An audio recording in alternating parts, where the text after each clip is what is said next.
Good afternoon, good evening, and good night, everybody, and welcome to Stat Check episode 123. This is Team to Get a Move On because it's the new year. That means it's WT season. We've got ITT coming up, and a whole bunch of stuff happened. You are here for a kids' table episode with myself and Anthony because while the adults are away, we shall play.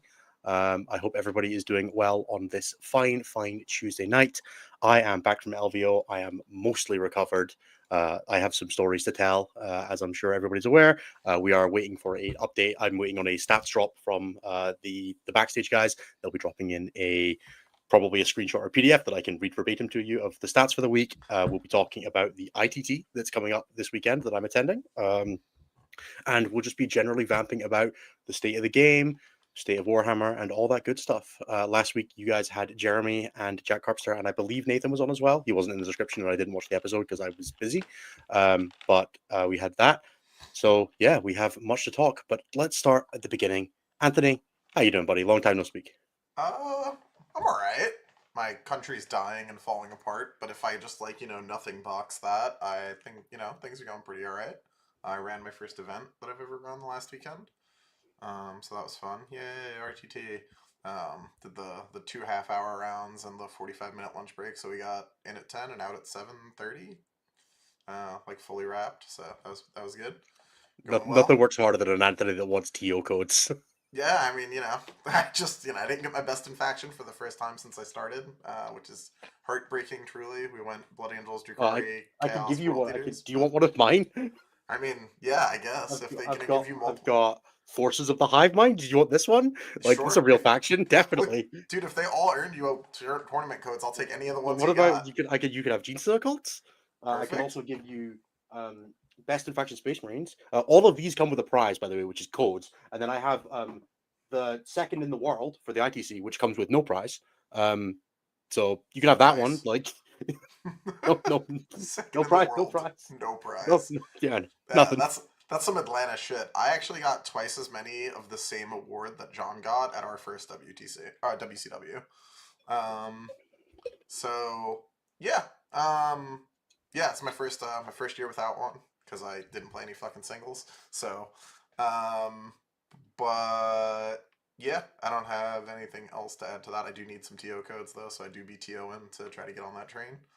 Um, that's pretty much it. I don't think anything else super crazy went down. Just getting ready for Pyra, doing my best to get the boys prepped up to roll. Getting out to Poland, playing some Warhammer. What's not to love? Yeah, I mean, I love Poland. Poland's great. Poland's Going to Poland is awesome. you just want the soup. That's part of it. That's definitely not none of it, for sure. Getting to see Typhus is like usually the main highlight. The Warhammer is pretty good too, though. Yeah. Did you do anything for your birthday? That was last week, right? Nothing really exciting. Just had some people up, so that was cool. But yeah, that's pretty much it. Yeah, fair. Everybody, all your 40K friends are away for LVO, so Right, we're away at LVO or yeah. fucking We off did in have Europe. it pass around the house of everybody. Remember to send Anthony a happy birthday message Oh, that's funny. Oh, I'm gonna be as we're mad sitting. at Nick now. Nick didn't say anything. What the fuck, Did Nick Nick? not say? We told Nick to say something. God That's damn I'm it, disappointed Nick. in him. Embarrassing. So Heartbreaking. yeah, Well, it as is for what it is. myself, How'd it I've go? had it's been what 3 weeks since I was on the show. It's Yeah, been a quite a little bit while. busy. Give us It the turns run out through. Bloodless Angels was pretty good. I cannot complain about what that army did for me. We went 11-2 with it across two super majors, which like I wish It's the two decent. wasn't. I wish the two wasn't there. We made the set. We made the finals of Nottingham where I lost to Will Whitaker's Legion of Excess, and then I lost in round 6 at LVO to Scary. So two very good players, two heartbreaking losses on stream, and we'll be talking about a bit about that later as I'll go a little bit more. I'm not going to do like a full rundown of the two events or anything. I'm going to try to do some sort of high level stuff and talk a bit about like the I don't want to say like personal fallout of the two events. I think more so than like talking about the individual games. I'll save that for when I do my recap video. Um, but yeah, it should be very interesting for that. But overall, it was really cool to play an army that wasn't on anyone's radar and then do really well with it. It was super cool. I played the Desolation Marine version for Nottingham to be all the way to the finals. The Desolation Marines with Plunging Fire and Oath of Moment are really really great. But I played a few games where I like deliberately didn't put them on upper floors and tried with that Plunging Fire and was Less thoroughly impressed. whelmed I was Yeah. well by them. They were like completely fine, but not 200 points fine. Yeah. So I ended up taking them out from my LVO list because I wasn't going to have access to easy plunging fire on the LVO boards, which were mostly GW terrain. I ended up playing all 6 of my games on GW layouts where I wouldn't have had any plunging fire. Didn't manage to hit any WTC boards, which was disappointing. Would have been nice to flex some experience there. Um, but yeah, no plunging fire at LVO, so I ended up swapping them out for 2 ballistic dreadnoughts, which did a pretty good job. Ballistic dreadnoughts are undercosted. Let's go with 130 points for toughness 10, 12 save, 12 wounds and a 12 save is like good on rate for just a thing to stand there that happens to have 4 missile shots stapled to it with d6 damage. Yeah. Sometimes it does stuff. Shout out to that poor Execrete in game 5 that did not know what hit it when it popped around the corner and one shot it. Ah. Uh, yeah, poor guy. Yeah, so ended up swapping out the Desolation Marines. They were really good in all of my games. That they were good in almost all of my games, at possible exception Grey Knights, where they did not much. Nottingham, but yeah, swapped them out for Ballistic Dreadnoughts. Was very happy with them. And then the game I lost to LVO, I would have been really happy if I had Desolation Marines. So just getting punished for my hubris at that point. Yeah. Could have killed all those scourges. Could have killed all those scourges. Just even some amount of indirect. Just Yeah, dude. something. So I've obviously full retracted. I'm playing 15 Desolation Marines and Anvil Siege Force for this weekend for ITT. I'm obviously not. I'm playing Host Oh. of Ascension. I was like, ew. Yeah, I'm playing Ah. Host of Ascension for this weekend's team event. Josh Roberts is on my team, so he got Space Marines first dibs.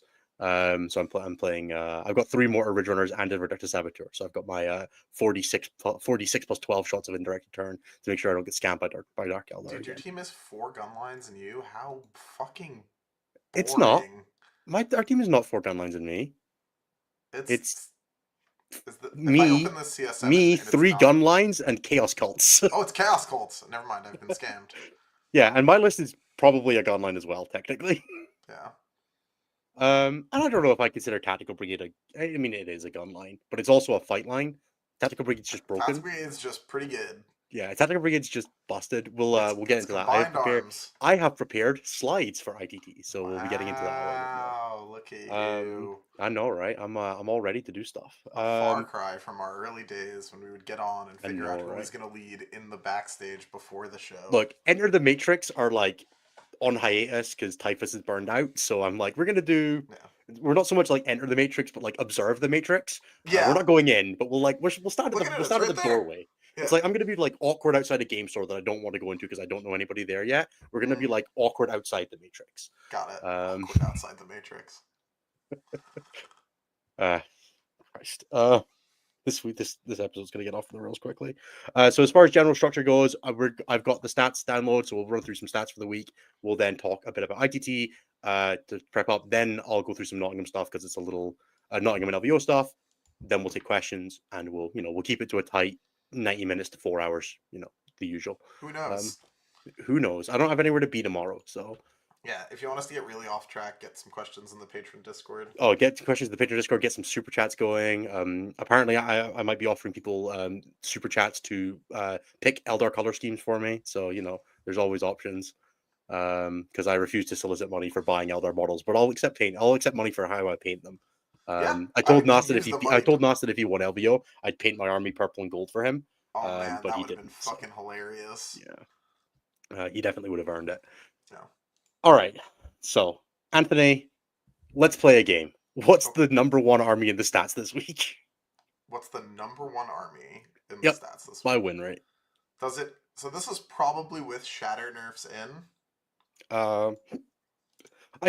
Based on where Necrons are in the stats, I would assume yes.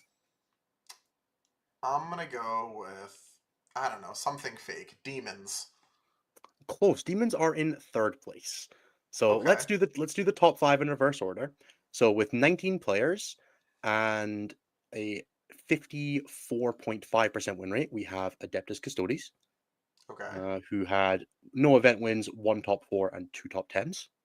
Okay. In 4th place, we had Legions of Votan with 10 players, a 56.3% win rate, 1 top 4 and 1 top 10 for a 1.61 over rep.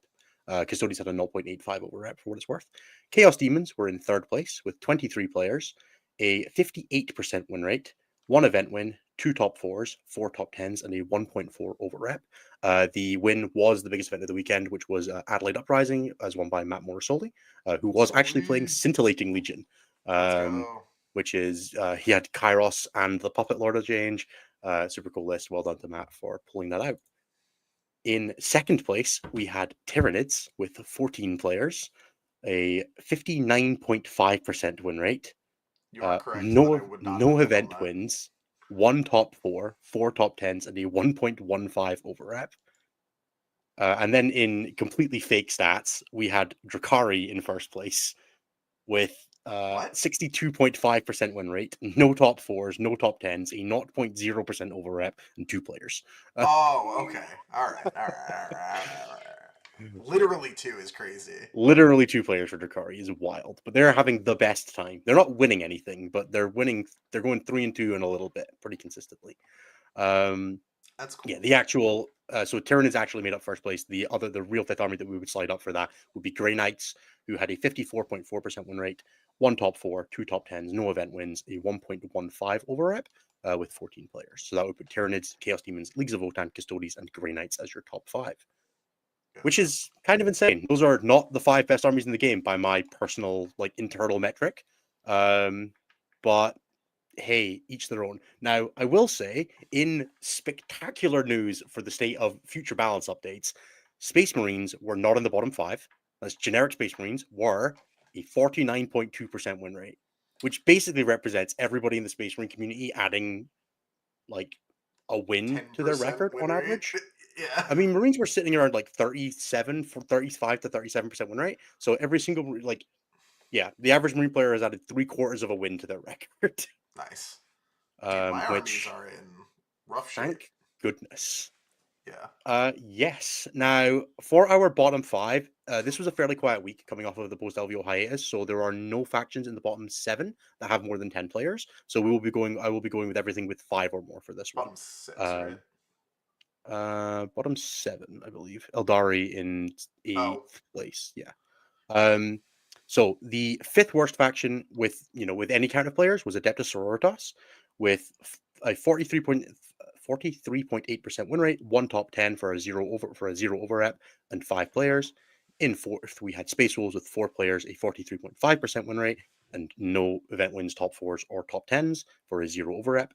In 3rd, we had World Eaters with 8 players, a 42.6% win rate, no top 4s, no event wins, and no top 10s for a 0 over rep. In second to last, we had Chaos Knights with 7 players, a 36% win rate, no event wins, no top 4s, and no top 10s for a 0 over rep. And in last, we had Black Templars, who really don't feel like a real faction here, with 31.3% win rate, 2 players, 0, 0, and 0. Now, mathematically, perfectly, Drakari has exactly half the wins and the same number of players as Drakari, as Black Templars. So, yeah, Black Templars, 2 players, 31.25% win rate. Drakari, 2 players, 62.5% win rate, exactly double. So if you're out there playing Drakari, at least you just know in your heart you're twice as good as Helbrecht. That's cool. Yeah, the first faction that actually has more than 10 players is Eldari, which has a 46.2% win rate, which is within the balance window and has a new codex coming. So as far as factions that are actually being played goes, basically everything is in the balance window that has 10 or more players, with the exception of Tyranids, Chaos Demons, Votann, who are all sitting above 55. Dude, but small right week, not a lot of data. The Germans were right all along. Chaos Demons and Votann. I think we just might need to nerf the Germans. I think that's probably the case. Fair enough. So yeah, overall, an interesting week of data. The standout for overrep is Blood Angels with 11 players and a 2.93 overrep. Whoops. Shout out to my fellow Blood Angels players. Space Marines. Now, this is the shocking stat for me, right?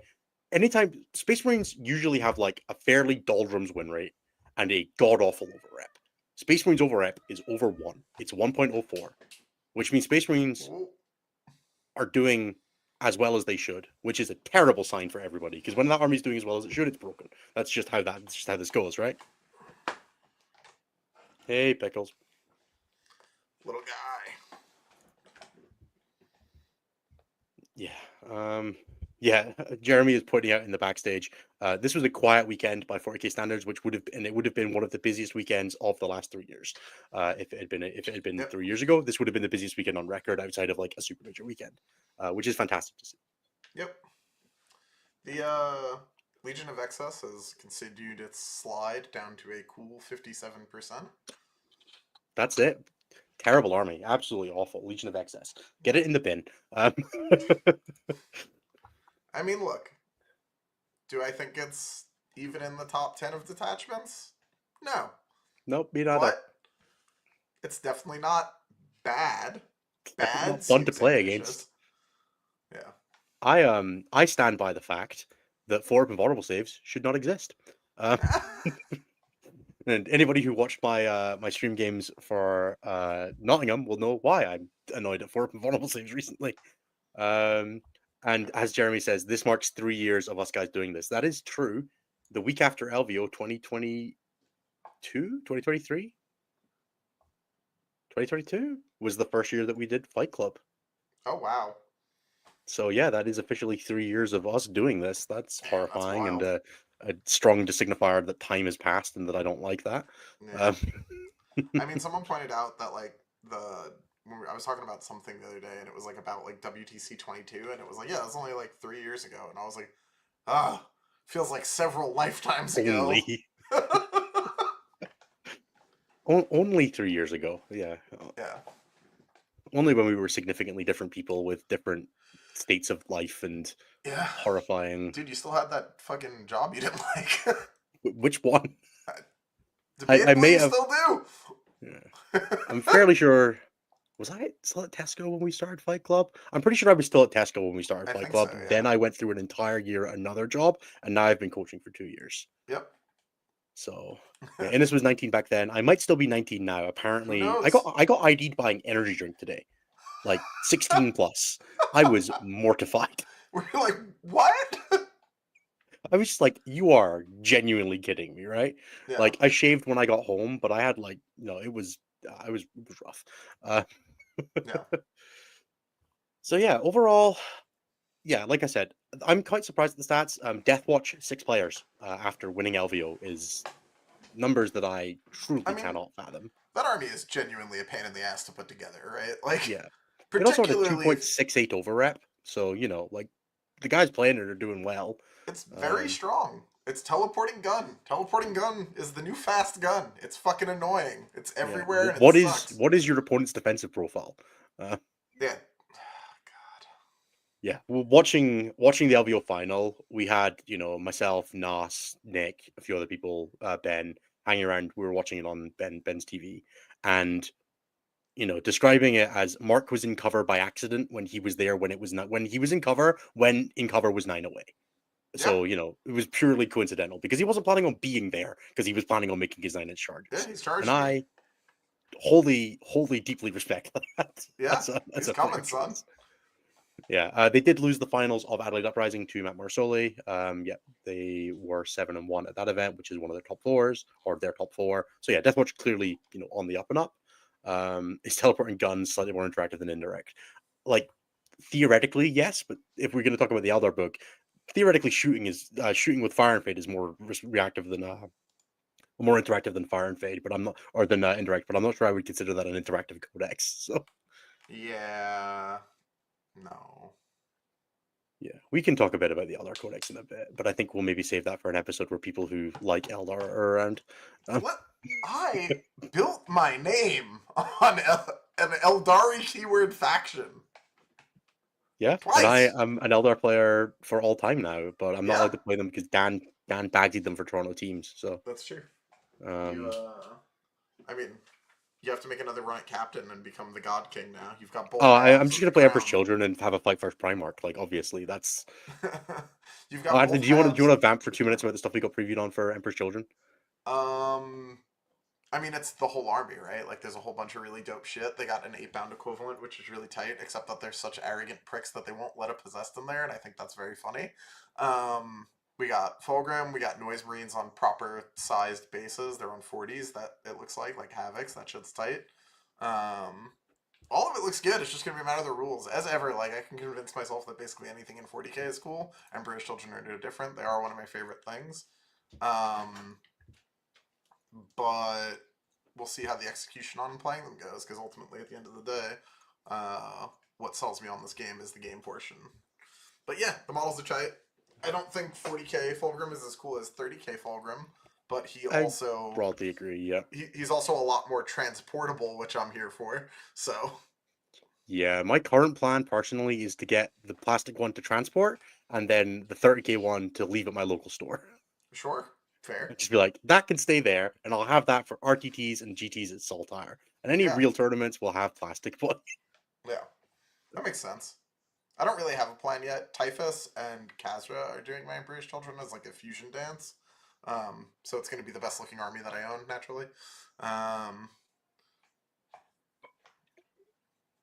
Cat is being very demanding about attention right now. Yeah, imagine trying to get 30k Fulgrim approved in the WTC approvals channel. I wouldn't even bother. I would. Why would you do that to yourself? True misery begins here. Yeah, what a colossal waste of everyone involved's time. I'm just imagining like the Liam VSL spawn style of like trying to compare the photos with The geometry drawn fucking over it. Like, I angles, think dude. this model's about the same size as this and this. And Yeah, that was great. But all yeah, right, I'm shall we excited for talk? ECU. Just need to see the rules. Yeah, they said fight first Primarch and infiltrate with Sticky on Battle Line, and I went, oh, okay, I'll probably play that. Dude, the infiltrating sticky is gonna be fucked up. That's what a stupid like. It's stupid enough on Scout Sticky when you go first. When it's infiltrate Yeah. Sticky, it doesn't matter if you go first. Yep. Yep. Yeah, I Well, can't. I so can't long wait as to you see. hide. Yeah, as long as you hide. Which if we're playing on WTC boards, which for the next 7 months is what my soul belongs to. Yeah. It's probably what's going to happen. Or you're playing against Ironstorm, in which case Sticky wasn't helping. Um, you Yeah. need corn. I mean, we'll see. You know, we'll see. I hope that you can start enough of those idiots in the middle to make Eldar sweat. That's all I'm after.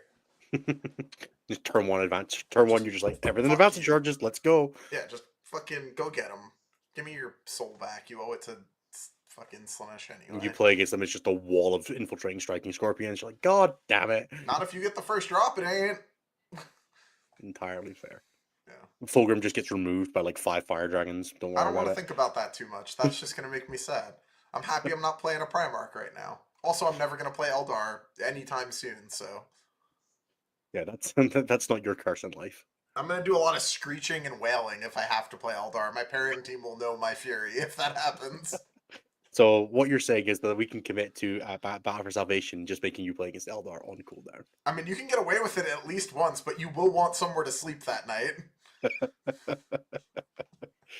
That is fair, Anthony. Maybe your list will be maybe whatever faction you're playing is really good into Eldar. We'll have to find out. We'll limit test Mayhaps, it for you. perchance, I will try it. But I have a sneaking suspicion whatever I play, it's gonna have a lot of 3-wound T6 infantry, and that is not very good into the elves. Oh, Dark Reapers, you say? That seems like a thing I don't want to stand in front of. I just basically any part. Yeah, I don't know. That book makes me upset. It does a lot of the fire and fade and back into transport stuff that I find a little obnoxious. And then has weirdly good indirect. Why do they keep making indirect like kind of okay? It's really annoying. Yeah, I mean, it's not good. I don't know. They don't have great indirect, right? They don't really have much of any. Like the Shadow Weaver is like annoyingly cheap for like the power of its rule, which is that you're moving as hazardous now. It's one Um, mortal. It's not hazardous. sure, it is for in some matchups. It is for My other poor elves. my poor Gene Stealer cults. Uh, Yeah. the Tempest launcher is like randomly a quite good gun on a datasheet that you're probably going to want anyway, and like it's not great indirect, but it's like Gene Stealer cult. It's just annoying. It's like yeah, your cultist squad doesn't get to hold your home objective consistently. You need a real thing back there every game. I don't enjoy that. Yeah. I just, Yeah, I wish they would just pull the indirect keyword. Just like, oops, our bad. Oop, yeah. mistake. The state of indirect in the game right now is one of those things that really bugs me because it's really annoying. The guard has like pretty good indirect. Now it's not like manticores, right? We're not dealing with hey, you're gonna get tabled by indirect and there's nothing you can do good about it. But man, it just doesn't feel enjoyable to play against when your opponent's just like, I've got a Deso squad, 3 mortar teams, 6 mortar teams now, frankly, field ordnance batteries, Tempest launchers. It's just, man, my little idiots. I want to put 10 cultists on my home objective and have them stay there. Just leave Is me that too much alone. to ask? Yeah. Like, why are you making me put a rhino there? That's just mean. Yep. Yeah, especially when they combine that with 6-inch deep strike. That's Yeah. I, Yeah, it's stupid. I hate I playing mean, against Bridgehead 6-inch so beats 3 much. inch. It does, but playing against Bridgehead with mortars and 6-inch deep strike is such a specifically miserable combination. That's true. And when we talk a bit about, we're going to talk about the ITT coming up, which I'm going to load up the slides for now, because frankly, it's just more fun this way. All right. So we have a 5-man team event coming up this weekend. It is the Winter ITT in Coventry, England, which, for anybody who doesn't know, is one of the most miserable places you could ever have to go. And convincing 700 people to go there is truly one of the greatest crimes that UKTC has ever committed. Coventry was fine. It wasn't exciting. So but the it problem was is that the event's fine. not in Coventry; it's in a town outside of Coventry. There's no hotel access, like nothing. It's miserable. It's awful. It's Oh, is not it? in Coventry. It's It's not on the where we outskirts of were. Coventry. Yeah, No, got no, it. no, no, no. It's so much worse. But there are 139 teams of 5, which for anybody doing math is 695 players. That That's a is a lot of fucking team. players. Yeah. I believe, because Talavera was 600 players last year, that it is the biggest team event ever. That's wild. Which is, kind of insane for a random Saturday in February. Yeah. At not a like attraction spot, just like a No, it's just in Coventry. It's just in not Coventry. yeah. So we have the faction breakdown, and then I've also pulled out 8 top teams, and we're going to go through the rosters and kind of just get a general bit of a vamp on what's going on. So as far as color coding goes here, we've got Space Marines on the left with all the different faction breakdowns. Purple is Imperium factions, blue is Xenos factions, and orange is Chaos factions. So we have 105 of the 139 teams bringing Space Marines. Of that, 3 are Death Watch, 6 are Black Templars, 7 are Space Wolves, 14 Dark Angels, 24 Blood Angels, and 51 Codex or didn't specify a subfaction, which feels about where I would have expected. I think it's maybe a slightly more Dark Angels than I would have guessed. But other than that, like a small representation of the other ones, maybe a little low on Death Watch, but about where I expected for the other 5. I think it's hard to just like pull together a Deathwatch army. I was saying this before. Like even like there's just so much of it is just like random ass marine man with weapon you don't have. It's like all right. I feel like you could get a lot of the way to most of their stuff, but yeah, the Indomitor kill team specifically is a bit of a pain in the ass. Yeah. You need 2 heavy intercessor boxes to build one because you need 2 of the heavy bolter guys. It's just like it's an awkward unit, for sure. But yeah, especially coming off the back of LVO, I definitely would have expected to be a little higher. There are a lot of Josh Roberts style, Iron Storm Gladius lists. Yeah, I We was have gonna say mostly vehicles, but in Gladius. We have 51 Astra Militarum players, 49 Necron players. Now, that number is Wait, way higher than I thought it was going to be, that is given that we are using the update. that is insane amount of guard. Guard is the second most popular. That's Yeah, wild compared to like the literally states. every guard list I looked at was Bridgehead as well. Cool. Yep. We have 48 orcs. So definitely at least one country has caught up to the idea that orcs might be good again. Oh no. Custodes at 42, Death Guard at 42, Chaos Space Marines at 41, Tyranids at 40, Tau at 34, Chaos Demons at 31, Asuryani at 26, Chaos Knights at 24, World Eaters at 23, Grey Knights and Jeans of the Cult both at 22, Imperial Knights at 21, Adeptus Mechanicus at 20, 16 Votan, 13 Drakari, 11,000 Suns, 6 Adeptus Sororitas, and 4 Imperial Agents. That's like Shout out roughly equal. to the 17 people combined playing the 2 best armies from last patch of Thousand Sons and Adeptus Sororitas. Yep. Good. Fuck them. It's nice to not have to think about them for a change, but not a lot of Tyson Sons in the I sororitas. genuinely think sisters may have like taken too much, but they need their like rules pulled back and then their points like fixed more than they need like They just their did points get their fixed. rules pulled back pretty far. Yeah, You get so few miracle dice now, which is like fine. It's a good thing. you're not supposed to But get a lot of those. Yeah. yeah, you get. But you know, I played a couple games against them where it's just like their first two dice are like a 1 and a 3, and then they don't get another one till turn 3, and you're just like, "Yep, dude, that sure is all you're working with right now." Um, Yeah, it I can be think a that's little fine, brutal. but they should be cheaper now. Yeah, I think I Thousand agree. Suns though, fuck them. Change nothing. Leave them exactly where they are. Just rewrite the book. Just They can hang remove dev out. wounds. Yeah, they can hang out where they are until their codex comes out. Just leave them alone. I think I agree. All right, and then I have pulled out 8 team comps of 5 from teams that stood out to me when I was flicking through. Um, so, and apologies for a slightly busy slide. So we have got Total 40K, which is the team that I'm playing with. It's myself, Josh, Nathan Roberts, Richard Grint from Team Denmark, and Cole Rhodes, Team England alumni. We've got Tactical Brigade, Orcs, Host of Ascension, Gene Cult, Space Marine Gladius Task Force, Death Guard, Plague Company, and Chaos Cults, Chaos Space Marines. The Plague Company list is like 11 tanks and Mortarian and 20 cultists. I love it so much. It's so stupid. Yeah, it's Iron Um, Storm asterisk. yeah, it's just it's just Armstrong with 3 PVCs. It's great. I love it. I'm back to playing 110 model Gene Cult, which is really where I belong. I was fed up with this like doing damage thing that people talk about a lot of the time. I'm just gonna stand on objectives. It's gonna be great. And Tactical Brigade is kind of stupid. How much would you Um, say your guys' team comp is informed by the fact that this is UKTC versus this just broadly being a good team comp? um, I think all of us are basically playing the thing that we were going to play anyway. Okay. Um, like Tactical Brigade has just been testing good. I believe Richard has just been playing Chaos Cults. Like we adapted the Chaos Cults list a little bit for UKTC terrain, just with not using the itch from the wall ruling. Just need a little bit more access to stuff like that. Not using Um, the inch from the wall ruling? no, so like you can stand behind the wall and be unchargeable stuff. Yeah, Oh, sure. yeah. And then Josh had been playing Gladius for the last like 4 tournaments. I don't think he would have changed it. And I'm playing the same host list that I played on, basically the same list I would have played on WTC terrain, or it is the same Yep. list I would play WTC terrain right now. So for us, I don't think much has changed. There might have been like a couple of specific list choice things, but nothing like super like high level. I would say across most of the teams, it feels like most people have just kind of played the things that they were playing anyway. I don't know how much of it is like specifically tailored for UKTC terrain. There are a few people playing Desolation Marine Anvil Siege Force lists. There's 2 of them in this top 8, in fact, or this 8 that I pulled out, in fact, which definitely benefit a ton from UKTC terrain, but they both also went 5-1 without an LVO on GW terrain. So I don't think it's like specifically a UKTC terrain thing, and they'd be quite good on WTC for the same reason because Plunging Fire is very accessible on those boards. Makes sense.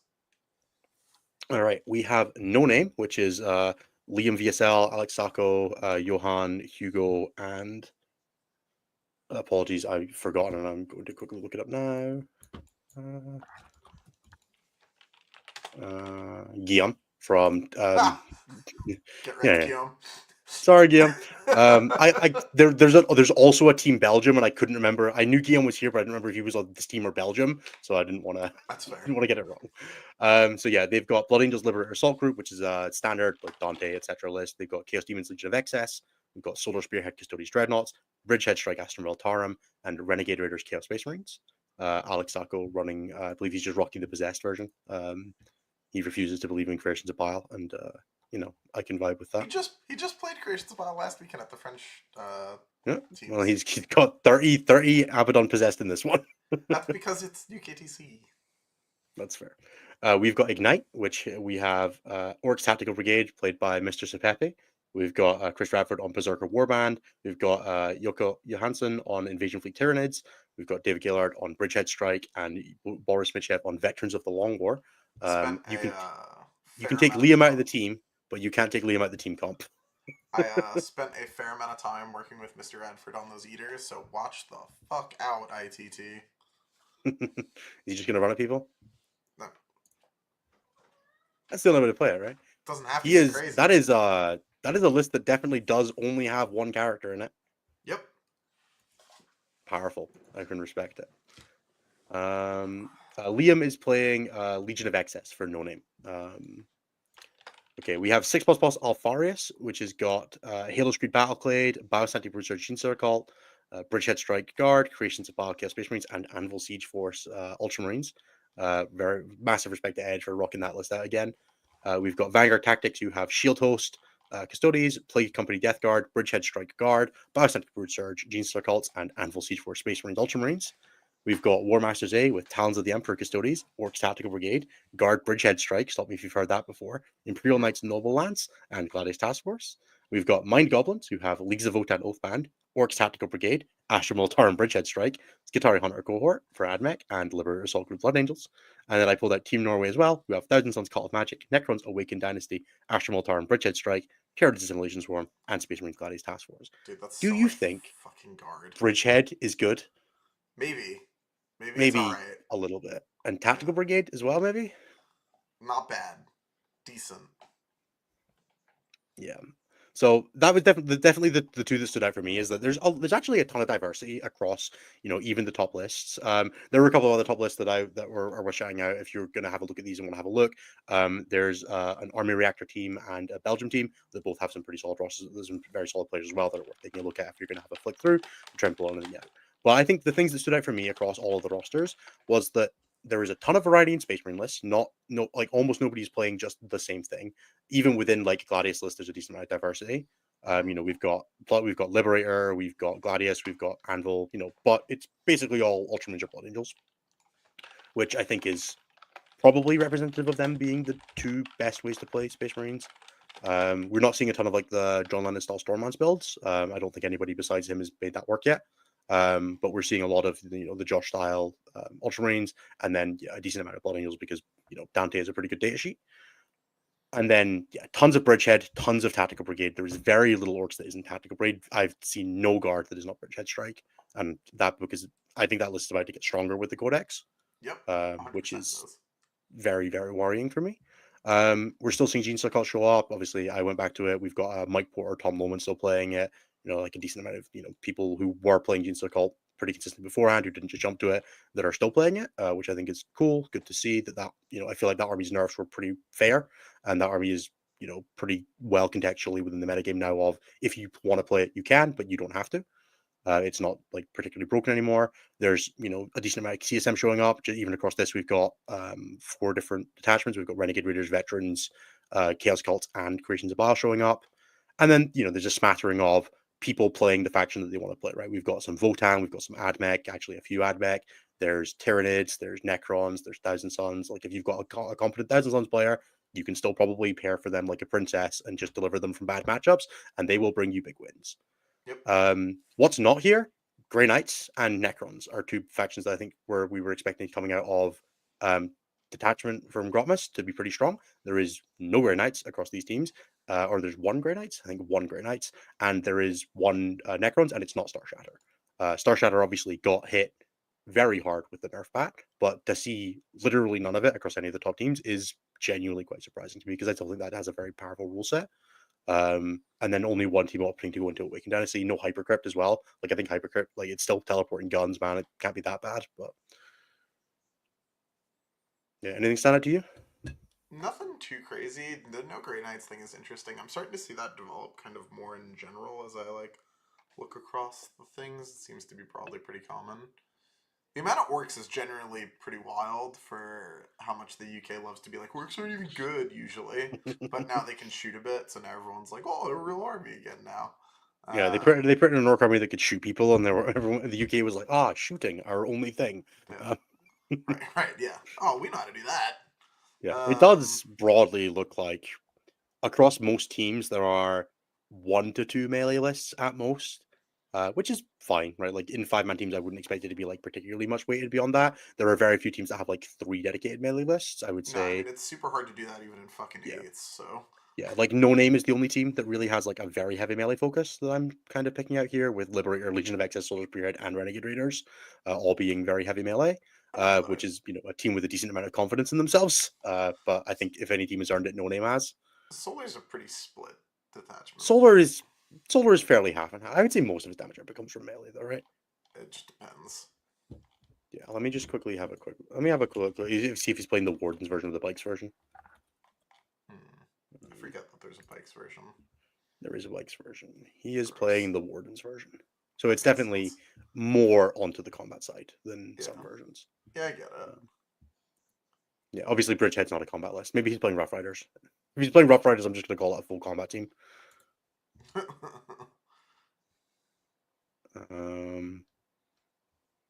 Nope, letting the side down. No Rough Riders.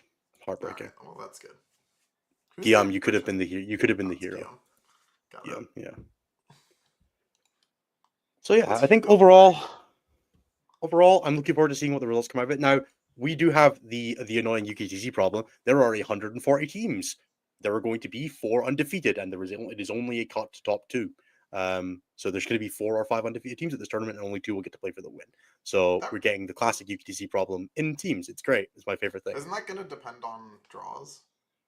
It will depend on draws, yeah. There is absolutely a lot more room in teams for that to not be the case, but it is entirely possible there will still be 3 or 4 undefeated, or 3 or 4 5-0 teams.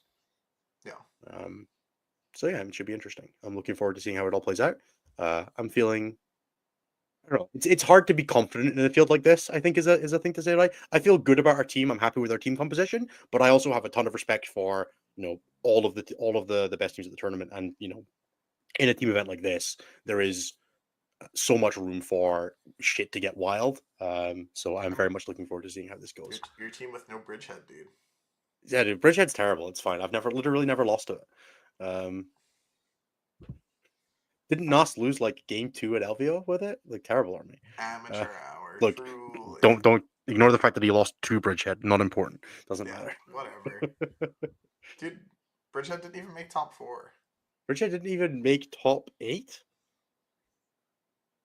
I don't think that's true. I don't think it even made. I don't think Bridgehead made top 16 at LVO. Like Shadow? I don't think so. Neither did Star Shatter. Couldn't tell you, it wasn't there. Yeah. Couldn't tell you, was too busy crying into my cups. Yeah, fair. Let me double check that. I will verify before I start telling lies.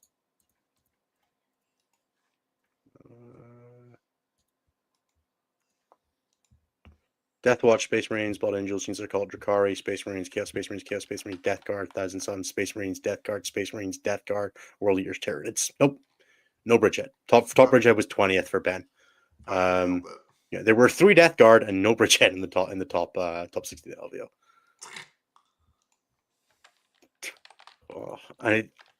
It's going to be a problem. It's still, despite all this, I am so not ready for Bridgehead meta. I mean, is anyone ever? No, I don't think so. Yeah, no Star Shatter, no Guard, lots of Space Marines. It was like 90%. It was like Space Marine bodies and Floof, basically. And Floof, Ridvan, and Space Marine bodies. And Matt Evans on Tyranids. And that was it. Yeah. 13 Space Marines or Space Marine equivalents, 1 Jesus Occult, 1 Drakari, and 1 Tyranids. Jesus, dude. Is the Space Marine body pretty good? Who would know? Power armor that is not expensive enough. Decent? Question mark? Look, who could say? That doesn't... Let's not get too deep in the weeds, That sounds like context, and context, as we all know, is for It's cowards. fake. Yeah. All right.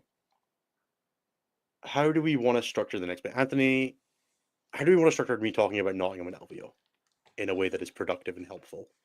So, I mean, let's talk about the hard part, right? So, I feel like personally, there's a lot of content out there. There's a lot of people out there in general that go to events and they put out this like kind of like vibe or narrative that it's like totally fine, bro. I don't even care what happens. Like if I lose, no big deal. I'm just here to have fun with my friends, and that is true sometimes.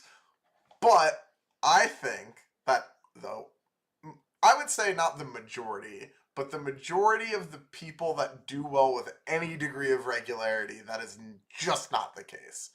So do you want to talk about a little bit what the experience of the competitive player who earnestly does give a shit and does care if he wins is like in a series of large events where you're chasing the top? All right. So for context, I'm going to brag a little bit and then be miserable about it. I was doing very well this season. I was in first place going into Nottingham. I was playing an army that I was very confident with, and I made the finals of a super major. And then I lost the finals. And then I flew to another country, still in first place, but by less than I was at the beginning of that tournament. And then I watched one of my pieces of competition fall at the wayside. Nas managed to lose in round 2. Thank you, Nas, for keeping the hope alive. And then I lost in round 5, and Josh didn't. And then Josh won the ITC. For anybody keeping track at home, by the way, Josh won the ITC by less than I would have gotten if I had won Nottingham instead of coming second. Sad. Math Rough. I did, yeah. It was I would Unfortunate. have gotten like 19 and a half points, and I lost by just under 19 points. Brutal. So it was personally a very difficult weekend, or a very difficult back-to-back 9 days. Because this all happened 8 days, because this happened within, it was the Sunday to the next Saturday. Sure. So yeah, six days, 2 continents. Um, Losing games of Warhammer is really tough when you win most of your games of Warhammer. I think this is a true statement for everybody. But, I win very roughly 90-ish% of my Warhammer games at tournaments. And I lost 4 singles games in 2024. 4 singles games total. I have, in January, lost half as many as I lost all of last year. Which is a weird thing to be sitting here thinking about, because obviously they were two very high profile, very, very public games. I played them both on stream. I have made jokes in the past about having a stream curse. It is definitely not true. What the representative fact of having a stream curse is that when you generally only get brought on stream in the later games because you're a very fast player, and War Games Live or Tabletop Live or whatever don't want their game 2 of the day to end in 45 minutes or an hour, because that's not great for continual coverage. You only play the later games on stream Oh. when you're the only option. And then those games, you obviously don't have a 90% win rate in, you have closer to a 50% win rate, which means that, I lose significantly more on stream than I do off stream. It still is really painful when you can go and watch those games. I've not actually gone and really watched those games back yet. It's definitely a thing that is on my to-do list. It's probably a thing that I will do for some form of content, I'm going to watch them, take some notes, and then come back through and do some commentary over them or something like that, because I think that'll be very interesting for myself and for the people to watch. But I cared a ton about both of those games, and I made clear and actionable mistakes in both of them. Now, you can get away with making mistakes in Game of 40K. No one's ever played a perfect game. Everybody fucks up. Obviously, my opponents did the same thing in all of those games. There was, in my game with Will, in my game with Scary, they both made mistakes too. But they didn't lose the game. I did. And that's, you watch those games and you think, oh man, if I just fix that issue. Yeah, but, what if Scary had fixed some of the issues that he made, right? You can't go back and play a game differently. We would have changed the game state.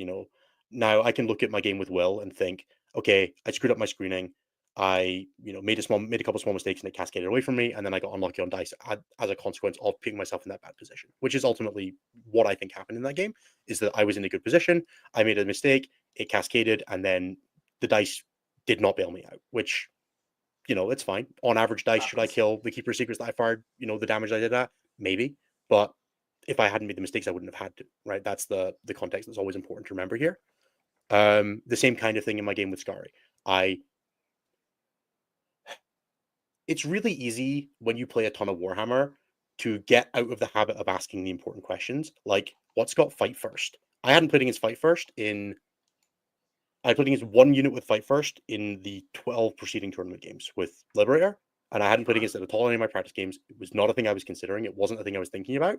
And, you know, I didn't ask Gary what his army did because I know Drakari pretty well. I was pretty confident, but I missed one model Overconfident. in one unit's datasheet rule, which is that this unit has fight first while this guy's alive, and Yep. then didn't play around it. And then, Scary reminded me at the start of my charge phase, and I'm like, well, it's far too late to fix this issue. Let's see what happens. Yeah, off we Because, go. yeah, it was too late at that point. If that reminder happens in the movement phase and I fixed that mistake earlier, great, that would have been great. But it didn't. It's not Scary's job to remind me what his rules are. I didn't ask. The fact that he reminded me at all before I charged in was, very kind of him. Could I have played around that better? Yeah, 100%. Would I have been fine if I had then also not low rolled into the Talos unit? I fired a Vindicator and a Ballistic Dreadnought and did a damage to a Talos unit, which, it's a little low.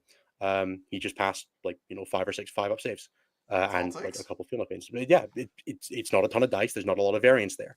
Now, That Talus unit then does 9 damage to my Vindicator, requires my Smash Captain to go in and kill it. It cascades away from me. In the way, yep. But, he's plus a unit, I'm down a unit, and I've also made that mistake on the top side. And I don't have a good answer for Lilith in this matchup, and the terrain is awful for me, and I had to go first, right? There's a whole bunch of confluencing factors that come into it of me going, oh, wow, this has gotten away from me really quickly. And, I end up losing 24 points in a game that, after turn 1, I was looking in a pretty good position for, Skari comes out, makes a few mistakes because, of course, he does. I put him under a ton of pressure. He made some mistakes. He charges in the wrong order on the middle objective, right? Like I have a scout squad on the middle objective doing terraform. He brings out not quite enough guns to shoot them, shoot some guns in other directions to like chip off, to like make some other sides of the board, and then doesn't kill the guys in the middle. And then Urian, he has Urian and a Tala squad, and the Tala squad throws a charge, and it fails it with a reroll, fails it. Okay, then he charges Urian in. Urian makes the charge. Cool. Now I heroic. I then surround him with a squad of jump back intercessors, and the Talos have already charged. The Talos would have shortened their charge by 2 inches if they had waited until the jump back intercessors got in. So if he charges in the other order, I don't get to heroic there because, like, of course I don't. I can't heroic before the Talos come in to give the Talos an easier charge to a unit that I need to keep alive. And then Urian low rolls, doesn't kill the scouts. I complete my terraform and my units on the middle objective, and then goes and flips his primary. It's like, wow, that was it. Horrible sequence of events for Skari. He fails a very important battle shock test. I get low rolled a little. He lowers a little bit on his shooting. I lower a little bit of my saves on the back end into the combat. I fail a terraform by a failed field no pain.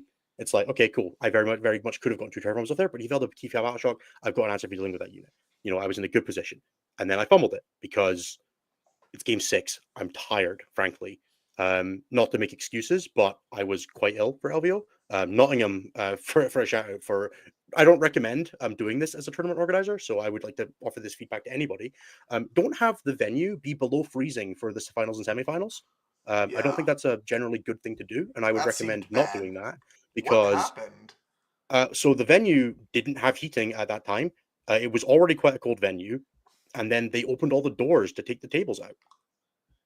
So we're just like in this sports hall with no heating, playing the stream as the forklifts are taking tables out. So I ended up catching quite a bad cold after Nottingham, and then immediately traveled to Vegas. And then I have asthma, it flared up. I was quite tired over the course of that event, and then also had like sleep schedule stuff, right? Like now. Is that an excuse? No, but it definitely meant that I wasn't playing my best game in game 6, and then small mistakes cascade when you're not on your best form. Right. Which is a heartbreaking way to go out for the end of the season. Now, Josh didn't win LVO. Josh ended up going down to Ben Neal, who then went on to make the semi-final or make the finals. Like, there was a lot of room there. Was I going to win LVO if I played that game better against Skari? No, Skari's definitely still going to beat me. He still had bottom of turn. He was still playing an army that was very good at murdering Space Marines.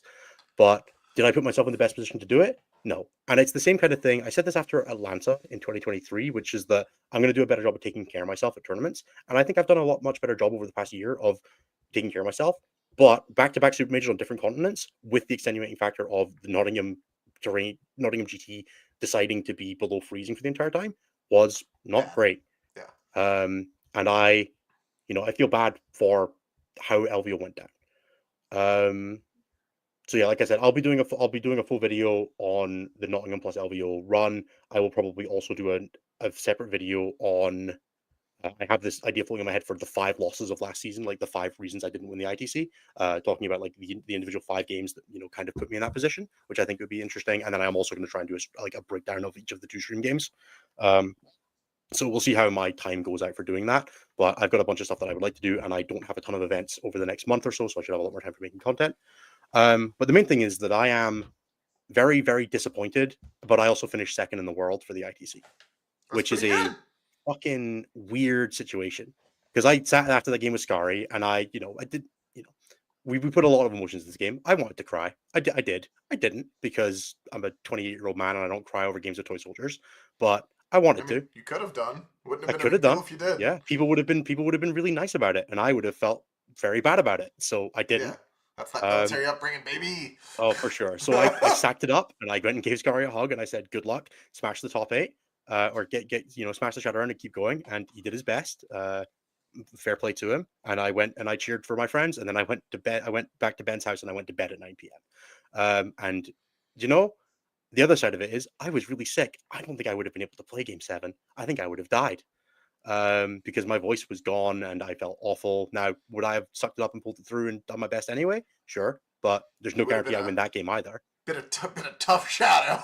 Exactly, right? I would have had to go and play a very tough Shadowrun game if I'd even managed to beat Scary under that better situation. Who'd Scary Now, play? uh, so it would have changed everything as well because I would have had a different OGW to Scary. Oh, So it literally would have changed every matchup for every single person in the top 16, right? So who the fuck knows? It would have changed who everybody played. got it. Maybe Josh doesn't play Ben in Persival going Yeah, the second and whole wins the thing's a tournament nightmare anyway, then. right? Yeah. Like who knows, right? There is everything gets shielded to chaos. So there is no what if scenario for me here. Right? Like I don't get Man, to do that. That's it used to be so much simpler, you know. When I played Hadar, I knew who I was going to play in the shadow. Like if Hadar had beat me, he'd have played Lucas as well. Just like nice, simple, straight yeah. lines. Um, but the main thing is that it's a very bittersweet. And it's compounded by the fact that there's no prize for second place besides the trophy as That well. that shit is Which fucking rude, isn't it? Like, what are we doing? like first place is a 2,000 point army. Second place is the light up trophy. Yay! At least it's spelled correctly this year. It is. They light up and they change Yay! colors. I don't think these are very nice trophies. The trophies from 2 years Woo! ago were so much cooler. Like the square ones with the ITC logo and stuff like that on them. But I understand why they've got WTC stuff or just the Warhammer logo. Trophies are such a wildly inconsistent thing. One day, I think for April Fools, I might make like a trophy tier list of all the trophies I've got and be like, these are good ones, these are bad ones, and then just link it to every TO I ever go to. Like, stop making this shit. So yeah, that's kind of where I'm at. It's yeah, like I said, it's a really bittersweet feeling. I really wasn't planning on making a run for ITC this year, and then Sure. randomly after WTC, I looked at it and I was like, oh, I'm in fourth. Okay, Ben's offered me to stay at his place for LVO. I can do Nottingham and Celtic Cup, and I can add like I can do like 4 more super majors before the end of the season. Let's give it a shot because I might as well. And then I made a push for it, and it didn't work. Yeah. But I've never made a push for it before, and I didn't win the season any other years. Like I don't know, it feels like it shouldn't matter, and it also feels so. It feels so like braggadocious to be like, man, I could have won. I could You have won could the have. season. Yeah. But and then to be disappointed with coming second, it's a really difficult thing to quantify. And I know Uh, you'll have felt the same way, right? You guys yeah. have done podiums at WTC, and you sit there and you're like, but we didn't win. Well, I mean, even the year that I was like on the run with Drukari, the year I made the top cut for LVO and lost in top eight, like the first year that I went, it was like I had a real play for the ITC. Like it was like a couple people had to catch knife wounds, and I had to just like scrabble out of the top and win the event, which was a big ask. But like, you know, Possible, that yeah. top eight that year was pretty spicy. Like outside of Siegs, it was like not a lot of high ranked in the ITC folks. So if, Siegs had like tripped over himself and like not made shadow or something, And that was honestly, like this year was the same. It was just Derek and Josh in the run for it at the end for right, ITC. right, And like Derek needed to place like 2 ranking tiers above Josh. Like if sure, Josh, made top 4, Derek had to win. If Josh made top right, 8, Derek had to come second or first, right? So that right, that was that was it. That was the competition. yeah, So yeah, it's a difficult year to do it, and it feels rough. And I'm kind of in a sitting position of I'm probably going to do LVO again next year, because it was quite good fun this year. Like it was a much better run event than it was previously. The terrain was better. I think you didn't get actively kicked out even though you volunteered this year. That was cool. I didn't even. I was at Ben's house. Didn't even come up. Yep. Ben had a table. We opted out of playing any games Yeah, in no, Ben's that's house. fair. The terrain was reasonably consistent. I think some of the bottom tables had some issues, like the like 500 nods. I heard one story from I think Dan played on a WC table that only had light ruins, didn't have any big ruins, Oh, that's interesting. which is like that's not how that works. I don't know if it was Dan. Somebody played against like a Wraith Knight on the with like only light ruins WTC boards, Sure. or a Bellacore or something like that could go over terrain. There were some of the GW layouts had like rounded corners terrain mats, which meant that a bunch of angles that didn't exist suddenly existed, which I did not like. I had to play against Hypercrypt on one of those, where like my side objective on objective 1 couldn't be held from behind terrain because the terrain angle was curved, which was like really stupid. And layout 6 Crucible of Battle is a choice for 3 games in a day. I I just really think do think that a bunch of the GW layouts are just like, don't, bad. yeah, just stop. Like, it always makes me laugh when I see people be like, well, WTC terrain doesn't let you use big stuff. And it's like, yeah, I'm sure the dude that was gonna run the Bane Blade, or five of them, or whatever the fuck, is pissed. He gets to the WTC event and he's like, damn, dude. But at least in the WTC singles event when you play them, you don't preclude a third of the attendees or whatever just by being like, ah, damn, dude, this land has all the objectives in the open. Get fucked.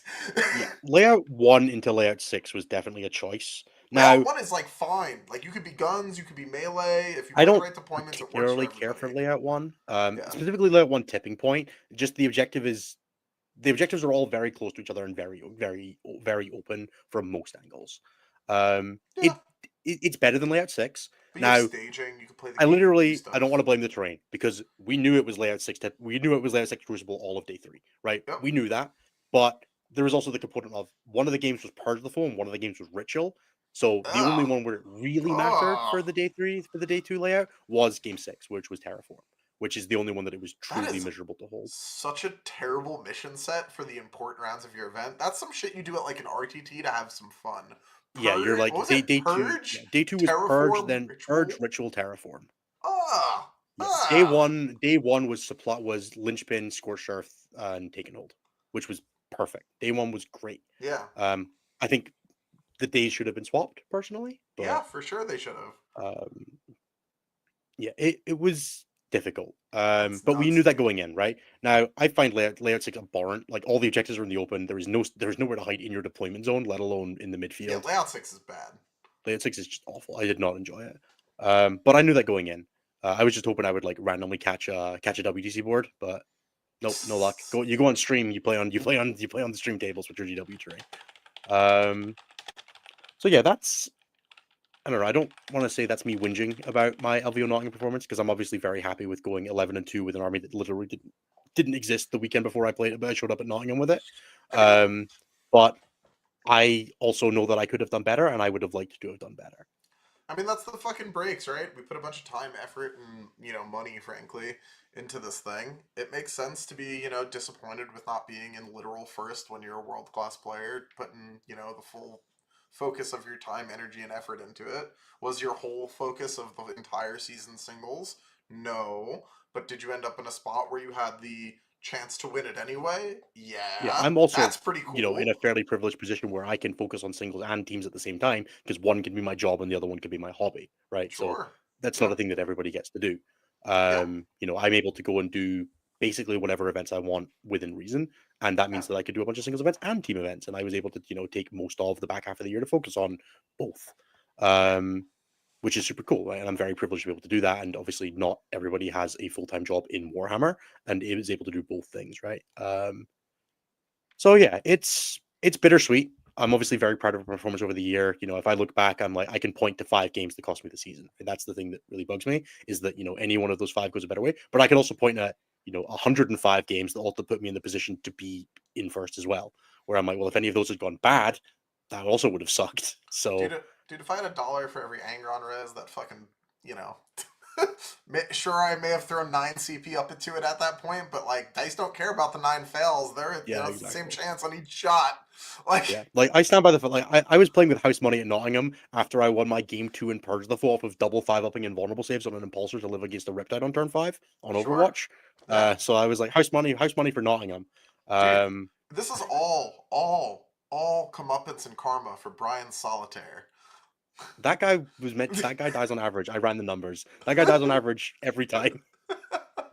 Like I stand like look, I know that the Brian Solitaire failed the first 2 3-ups, failed the first 2 4-ups against the Vanguard launcher, but he never mentions how he passed 7 3-ups or 7 4-ups against the fucking little guns as well. He's a That three never up. comes up. He's a 3-up. He's a 3-up back then. Old days he It had was a 3-up. 4-up because it was after the nerf. Oh, that's Yeah, sad. it was a 4-up, but he still only had 3 wounds. Like the fact that he failed the first 2 4-ups out of 5, I don't think they crazy. had three But wounds back then. it was 3 or I'm pretty sure it was 3 or 4. I think they It were was not it toughness was four not with many. 5 wounds. I don't think it was. You know who still Um, has Battle Scribe on their phone so they can look at Ninth well, profiles when you they can want to still. feel I'm bad? pretty sure Waha PDS still has this. I'm gonna Dude, look this up. I You still vamp for a have it. sec. I'm looking it up right now. Dude, I even have a Harlequin's roster in my phone. Let's go, baby. That's slightly depressing. Uh, it was definitely after the nerf because he had the 4 invulnerable save. I do know that bit. It does have a 4-up invuln. Yeah, dude, he was T4 with 5 wounds! Fuck you, Is! This guy does not die on average! What are we talking about right I'm now? pretty sure he's still dead. Overwatch! Yeah, I mean, because I was in Overwatch on 5's terrain, remember? Oh, And I had God!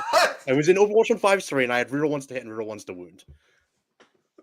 So I I was don't think it in was the that crazy. Overwatch on 5's terrain, dude. Hell Yeah, yeah. I was in any ruin. It was defensible. Oh, God in heaven, Remember dude. The defensible and old heavy days. and Do you remember when Overwatch was a sane stratagem? When you wouldn't just be in the middle of your movement phase and get blasted out of Overwatch existence wasn't for no. wasn't even a strategy. It was just a thing you could do once per unit, right? I think it was a strat.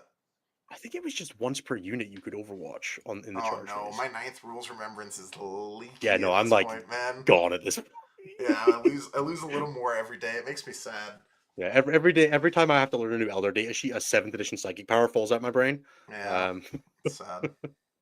remember when every town unit could Overwatch just every time, and they could Overwatch when you charge their friends as well. Dude, the first game of the second tournament game of Warhammer I ever played was against like 3 Riptides remaining list divided by drones with my Chaos Knights army, and I got a draw. So write that down somewhere. Fair Bad old enough. days. All right.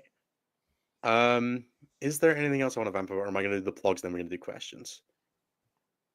Plugs and questions seems reasonable. Plugs and questions seems Unless you reasonable. have We are an something else hour you in. want to say. No, I think that's basically all I really need to say about my LVO run. If you want to hear more, I will be doing some specific content on it. I've blocked out some time in my calendar on tomorrow or Thursday to do a recording for the first part of what will inevitably be far too much content.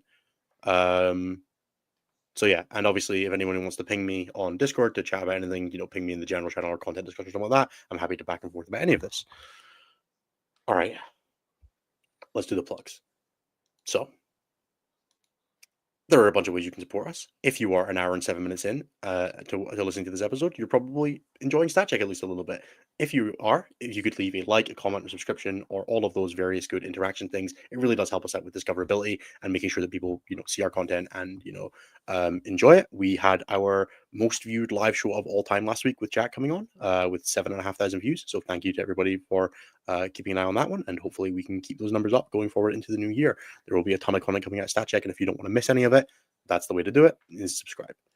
If you want to support us even more and you're in a position to do so, you can either check out YouTube memberships in the box below, or you can check out patreon.com/statcheck. $5 a month gets you access to the Vibe Check League, gets you access to interacting with all of us. We're all fairly active and chatty in the Discord. You can, ask Anthony about Night Lord's list. You can talk to me about my brand new Eldar.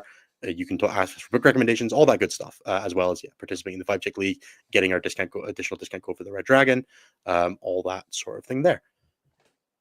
If you are looking to support us through a sponsor, you can check out Red Dragon, red-dragon.ca for all of your various 40k and other hobby needs. You can check out Saltar Games, Whale and Jutani, and G15 Games in all the various links in the description for terrain, widgets, mats, all that kind of thing across the various ones. Saltar Games is your best option for the UK. Whale and Jutani will be your best option for UK and Europe, and J15 Games will be your best option for the US and Canada.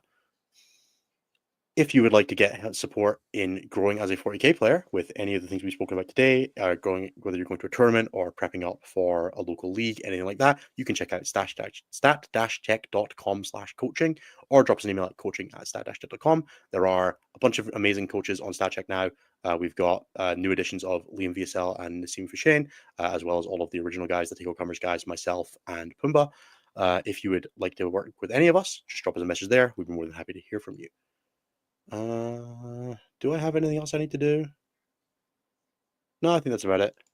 Otherwise, thank you so much for being with us for the episode so far.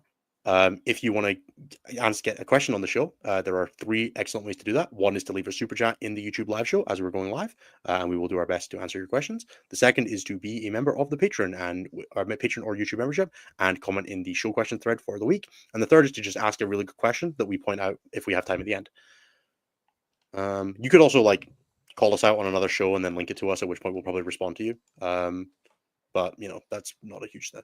Has anyone of the Static guys done any additional content in the last couple of weeks? I don't think so. Nothing I need to shout out. I've not done anything. No, I think we're good. All right, let's do some questions. All right. People are just not posting in the thread, but that's fine.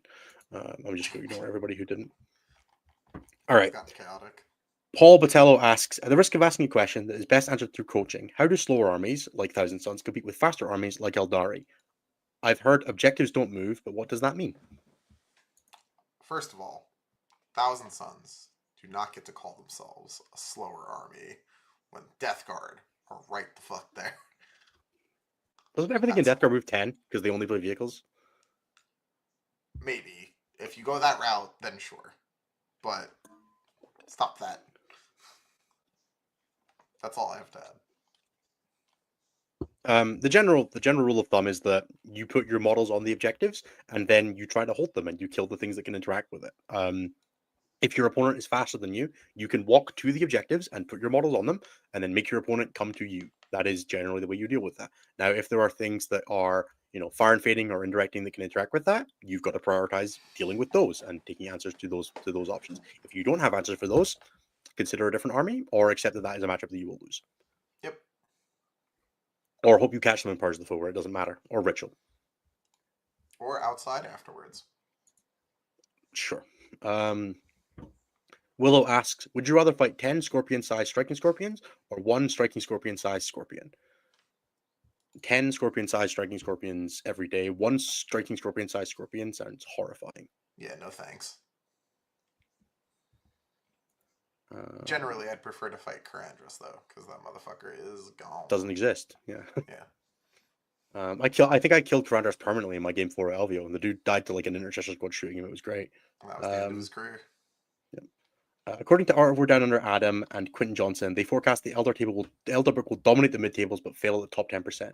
In doing so, will they win an absurd amount of 40-man GTs but not super majors? All right, listen.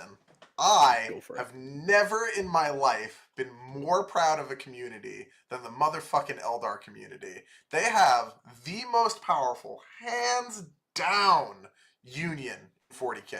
These motherfuckers are in there working overtime, day in and day out, to make sure their plights are heard, that it is exclusively the people at the top that can do well, and it requires such a talented, determined, and perfect pilot to do well with Anyway, Eldar. Fugin's going to flip 2 6s, and... and they have the gall to have a book so powerful that they look at that Fuegan datasheet and don't even fucking take it.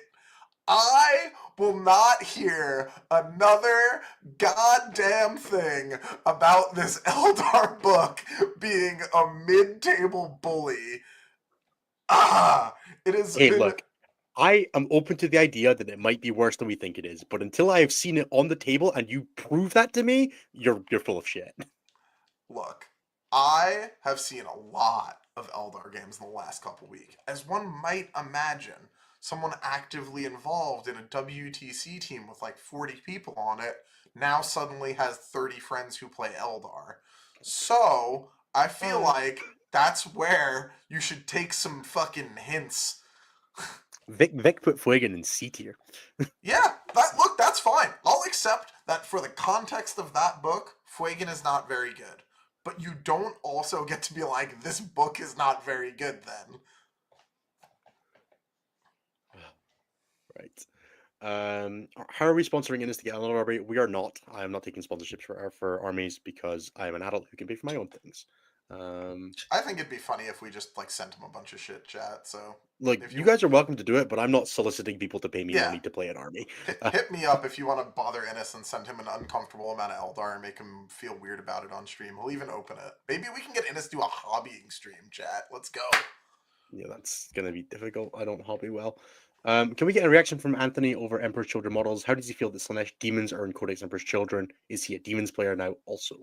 I mean, I'd gladly get some demons painted up real nice if they like do good things in that book. As ever, what I like is driven by the rules it has in the game. There's a bunch of stuff I think is thematically cool, but I think a lot of stuff in 40k is thematically cool. I would be really hyped if the like Keeper was really good, or if the fucking Fiends were really good. I'm gonna be really mad if Fiends are good at the cost of their 8 bound, the flawless blades being really good, or whatever they're called. But you know, we'll see how it goes. Okay, and will the Legion of X start being part of Emperor's Children Codex? We have no idea. No clue. We cannot speculate. But if you Is let Emperor's Children models use the Gambit, I'm game. is the StatCheck crew going to Alpine Cup this year, getting back the title? We are not. I think we spoke about this on the show at the time. We made the executive decision that we would go to Anthony this year. So we're doing the Battle for Salvation team event the week after Alpine Cup instead, in order to, spread the load a little bit. Anthony comes over here a lot. We figured we'd go over to him and make things a little fairer on his missus's ability to handle him being away a lot. Yeah. Also, we have to go to Leoben for WTC already, and that town's cool Doing to it go twice to. didn't seem fun. Yeah, going there once ever is pretty tight. By the second one, it's like this is a small town that's difficult to get to. Looking down the barrel of 3 and 4, I am considerably less excited. So Yeah, yeah, I'm broadly in agreement. I got an invite to go this year to play for a team today, actually, and was like, I'm going to New York the weekend after and England the weekend before. I might take this one off. yeah. Okay, what is your hottest take on the new Elder Codex? Apparently, that it's fucking good. For real, like all jokes aside for a second, like I know I do a lot of complaining. Genuinely, if I was like a singles only boy right now and had no team constraints to worry about, the way they made the Eldar books, the way in which the Eldar book is good, looks so fun to play that there is no chance that I would not own Eldar right now. I keep building my cart and it's like £400 and I'm like, Yeah, it's tax week this week. I don't know if I can justify it until like dude, I don't have a singles event. I have like one singles event in the next 2 months. dude, they get a internal balance wise, much as Drukari when it was released in 9th, the internal balance of this book, stellar. Fucking crushed it. Bunch of viable builds, hella good detachments, super enjoyable to execute and use. Fuck yeah. Good job. Here's my We'll see how it holds up. not super hot take. Y'all are putting too many characters in your list, guys. You need units that don't murder you and purge the foe, and that can trade with a JPI squad without costing you 200 points. Yeah. Like you can't just play 7 characters and 7 units, guys. You're not Death Watch. Also, You doesn't can't work. get hit. Also, like lots and lots of Shining Spears is bait, but that's a different Like thing. one squad is cool. There is some cool stuff in like Warhost. Holy shit, John McCardell. We've been Thank blessed you very much. by the man John McCardell himself. Thank you so much, kind sir. So for context, John McCardell gifted 50 StatCheck memberships. So thank you to Josh if you received one of those memberships. Also, press redeem. I think that's a thing you have to do. Yes, probably. Yeah, like my build for Eldar has 3 characters in it. I have Jane Czar, Osterman, and an Autarch. And I'm like, I would like Eldrad, I would like Lycus, I would like Baroth, and I would like Fuegan, but I'm not spending 1,000 points on characters. You just can't do it. You will run out of stuff too fast.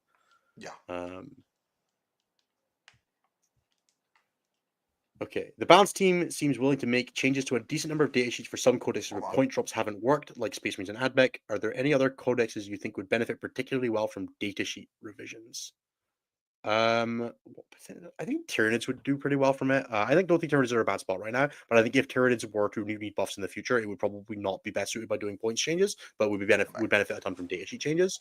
I don't think you can make like the Exocrine a cheaper datasheet if you needed to buff Tyranids. I think you would need to start changing sheets for Tyranids if you were going to change them in future.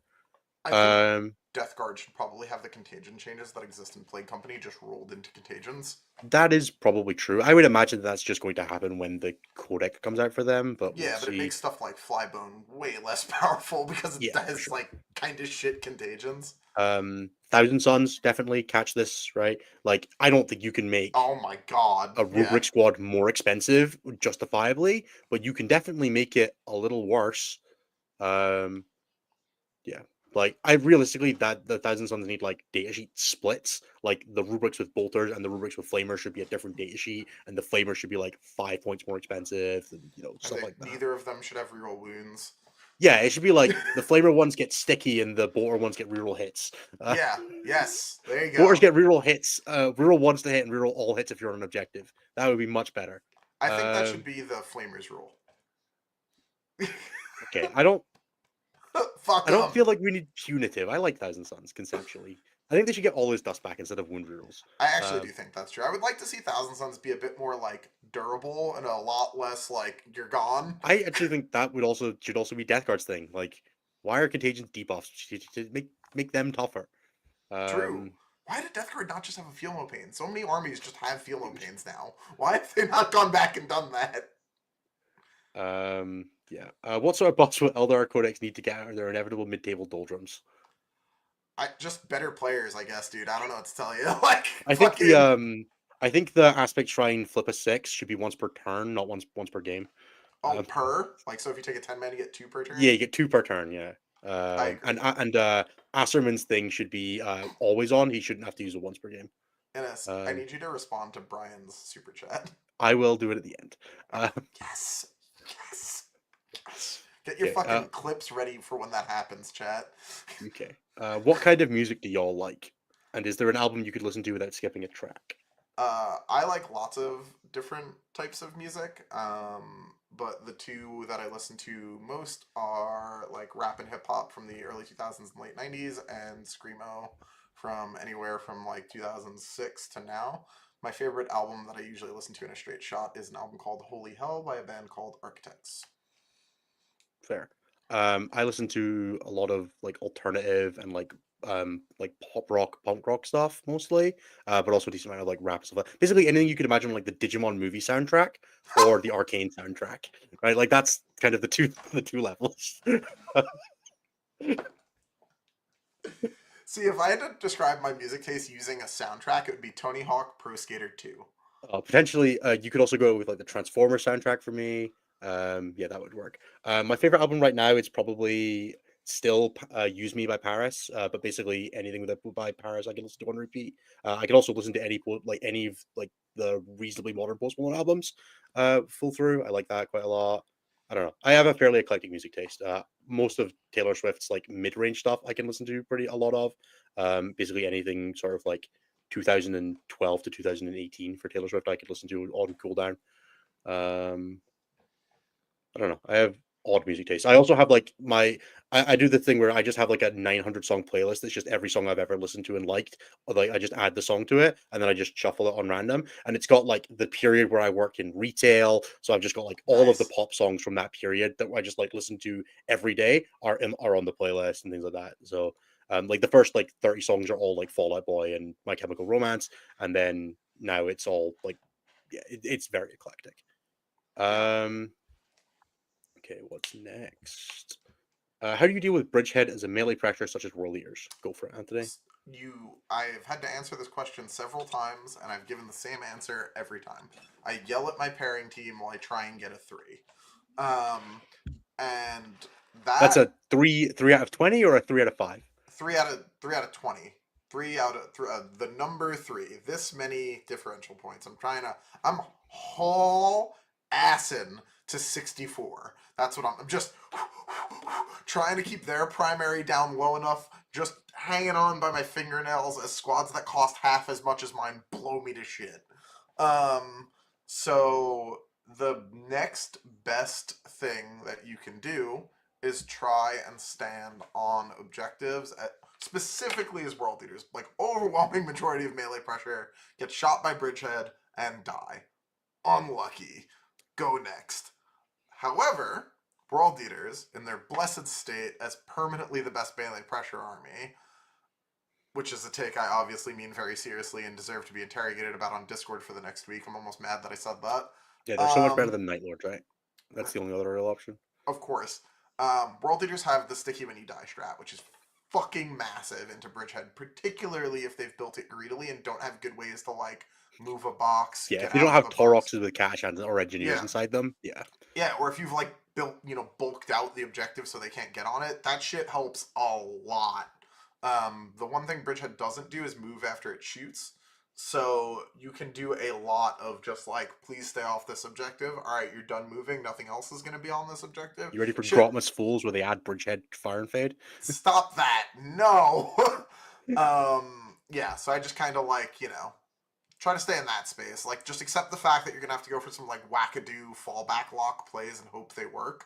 But yeah, Yes, it's like Ashley, this. you should be playing Penhost as a Bridgehead counter. Honest to God, that stratagem is probably better than literally anything else Sisters have into that army. So yeah, I guess.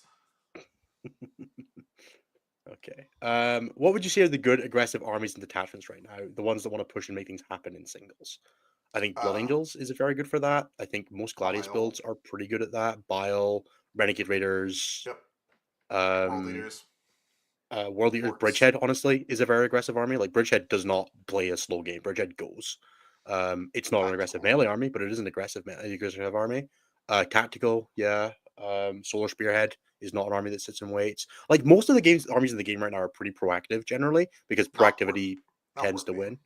No, there are definitely a few that aren't. Death Warpbane is Watch. not. Deathwatch is not. Deathwatch can be, right? Like, Hertel was not waiting. Um, It's. I mean, like he still has to like. I don't know. It takes a he's got bit a to like set. you get. There's a Yeah. setup turn at the Yeah. minimum. Yeah. Yeah. There are definitely some armies that are not, but a lot of armies benefit from playing more aggressively, even if you play them. I tell a lot of people this when they try to play Ironstorm: is the Ironstorm is a pressure army. You should be pushing with Ironstorm. You need to deny your opponent access to staging areas because you will never dig them out once they get there. So you gotta get in their face. Most armies benefit from playing more aggressively than not. Even if they're not necessarily strictly, I would say Eldar is a good example of an army that's not going to be super aggressive because it just picks you apart and holds and waits. But yeah, there is lots of ways to play. If you want to play like a really good version of it, Legion of Excess, Votan are also both really solid answers. Votan is a very very aggressive scout play army. World Eater is the same kind of thing, right? What are your initial rankings of Elder detachments in the meta? Anthony, what are your top 2 Elder detachments and one that you think has an outside chance of seeing play? I mean, I don't know that I've seen enough of it played yet. Probably That's some fair. combination of like as like ones that are like real good and fairly obvious. It's probably like Wind Rider, War Host, Aspect Host, and then like the one that I actually like I've seen messed around with, but not like do particularly great yet. But I think has like a ton of potential. Is the Harlequins one. Harlequins one is really good. If you miss old Yeah. Harleys, the new Harleys detachment like manages a lot of the spirit of the old Harleys without I it being. basically have the same process. I'm a little less high on Rider Host. I really like it, but I feel like it's missing a little bit of juice. And I think the Yanari one is probably, once it gets like its transport stuff fixed, like genuinely worth looking at. The Yanari one's too I'm too dumb for the Yanari one. I can't. Who joins the what and who can go where with the My too favorite much. thing about the Yanari one is that your brain just doesn't join shit that's good. I don't Um, I but don't my, know. yeah, I couldn't even tell you. I um, have no idea what she can do. yeah, It's your brain has like the weirdest data sheet roll. So she point clicks something in engagement range with her, and you get wound rolls against no, it. I know But it's that. That not shit's for like broken. this. It's not for the squad she's leading. It's just Yep. everything in combat. But Yeah. it's her engagement range, not the unit's engagement range. Yep. So it's fucking dog shit defensively, but it's very good offensively. That's all that matters. You're an elf unit. Who cares about defense? What are we talking about right now? Look, man, sometimes you get charged. What if you play mirrors, man? You're gonna get charged.